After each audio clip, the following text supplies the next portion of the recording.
कलाम मुक़द्दस में से हमारे लिए आज की तिलावत इशाया नबी का सहीफ़ा उसका 38 बाब पहली 6 आयात 21वीं से 22वीं और फिर 7वीं से 8वीं आयात तक।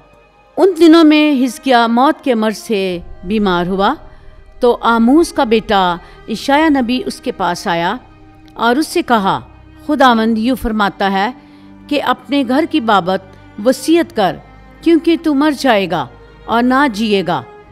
तब हिजकिय्याह ने अपना मुंह दीवार की तरफ फेरा और खुदावंद से दुआ करके कहा, ऐ खुदावंद, याद रख कि मैं किस तरह तेरे सामने रास्ती से और दिल की सलामती से चला और कैसे मैंने तेरे आगे वो काम किया जो तेरी निगाह में नेक है। और हिजकिय्याह बड़ी शिद्दत से रोया।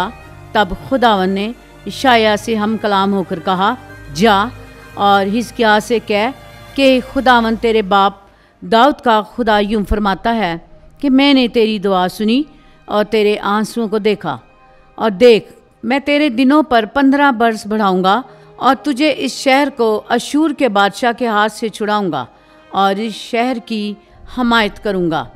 और इशाया ने कहा था कि अंजीर की टिकिया बनाकर ज़ख्म पर बांधी जाए, तो उसने शफा पाई। और हिजकिय्याह ने कहा था कि इसका क्या निशान है कि मैं खुदावंद के घर में जाऊंगा। और खुदावंद की तरफ से ये निशान इस बात का है कि खुदावंद अपने उस कौल को जो उसने कहा पूरा करेगा कि देख मैं दर्जों के साए को जो आहिस की धूप घड़ी में नीचे गया है 10 दर्जे पीछे हटा दूंगा। बस सूरज जो नीचे गया था 10 दर्जे वापिस गया।